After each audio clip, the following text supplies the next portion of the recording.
What's up, guys? Welcome back to Pick It Built. We are finally getting back into the shop and getting to work on this Z again. And we've got a whole slew of goodies to unbox and check out and work on getting installed on this car. First thing we got here is a care package from Techno Toy Tuning. And let's get into this and see what we got. So I went ahead and pulled everything out and laid it out so you guys could see it all in detail and check out T3 craftsmanship. There's the tow hook that we've been finally waiting on, and also have a harness bar set up here.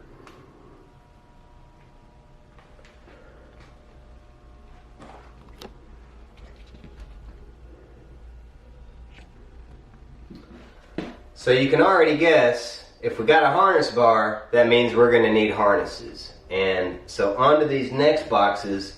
This is all Sparco. So I went ahead and bit the bullet and decided to go all Sparco with this. I was thinking about going Bride, but I wanted everything to match. I'm kind of OCD like that on everything matching, and so we went harnesses. And I've also got some Sparco Sprint Seats coming. And when those come in, that's the last missing link of what we're waiting on. When those come in, we're going to check out and make sure everything fits in the car. I know these Z's, you know, you can do a lot of research on what fits and what doesn't, and I read some people had used the Sparco Sprints, and that's an FIA rated seat, and I also wanted the FIA approved harnesses, and you know, of course, got the high-end T3 harness bar. And if I ever decided to track this car, which I'm hoping to be able to do, I want to have all the FIA approved stuff and you know, not stinge on safety equipment. So let's open these up and see what we got.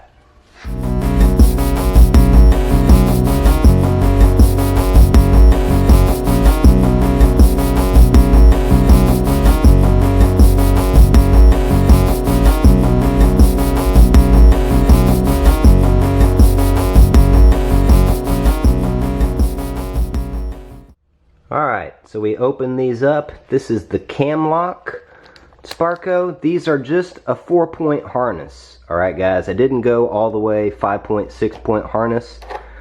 I felt like the 4-point was going to be enough for this, mainly being a streetable car. These are the 3-inch shoulder and then the 2-inch lap belts, and then it comes with your eye hooks as well. Alright. Now we've got the harnesses, we've got the harness bar. The next thing we're going to need is a way to mount the seats into the ground. Alright, or not the ground, but you know, the base of the car. And I contemplated being able to use the sliders, and I know they sell a FIA approved slider, but I like the idea of it being a fixed seat, and since that is FIA approved, they make a base plate. Here we go, we're going to open this up. Alright, Sparco makes some mounting plates for the 280Z. Alright, now I haven't checked these to make sure they fit or not, but I've got a driver's side and a passenger side, and I'm going to fix these seats. I'm setting this car up for me, so I don't really care about the slider. Alright. And so I want these base plates to be nice. Also wanted everything to be matching and Sparco. Alright, and so let's get a closer look at these. Sparco base Datsun 280Z. Alright, these are definitely heavy duty steel.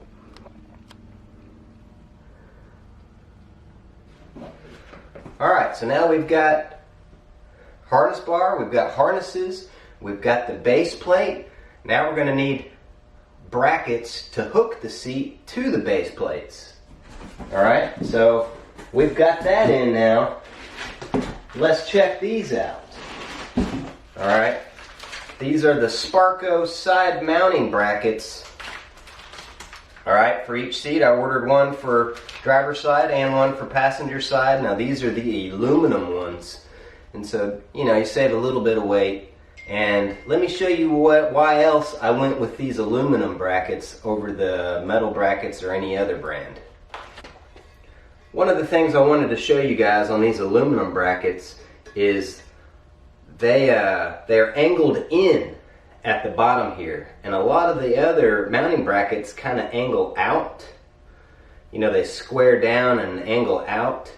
And so since fitment is such a tight issue on the Z's, this means that it's going to be real flush to the seat and it's going to angle in.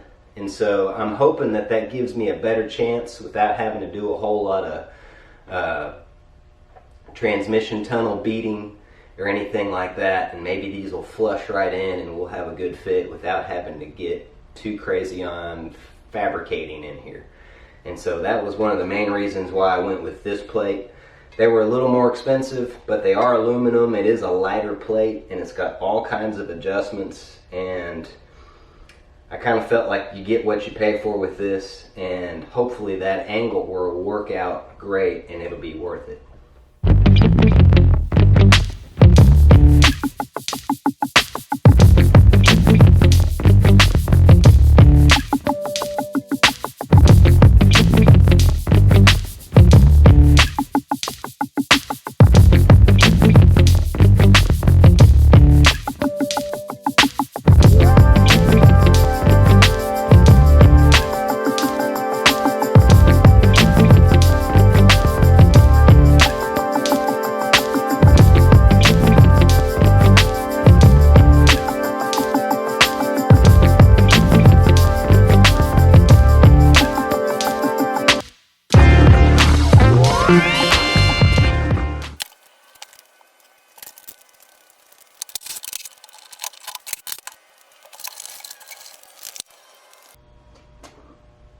So here's the old duct tape and all,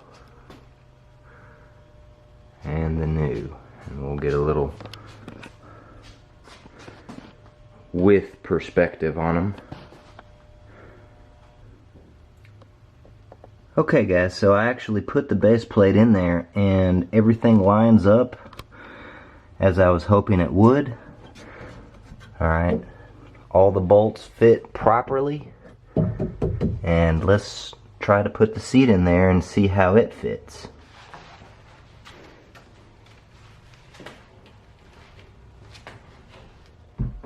Oh yeah, not too bad.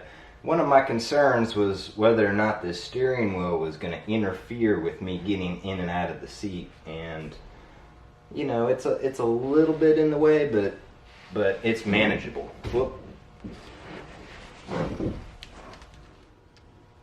So here we have a first glimpse of what it's going to look like with the harnesses and the seat and the brackets, everything in there.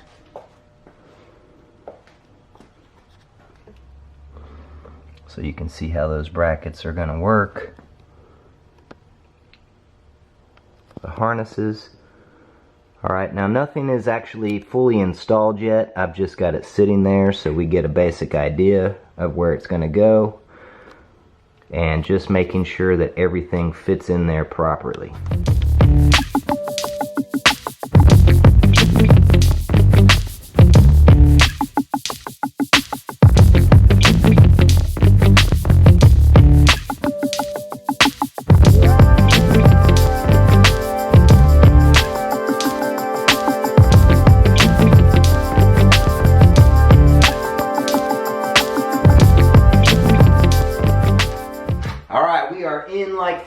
With these seats, I'm loving the look.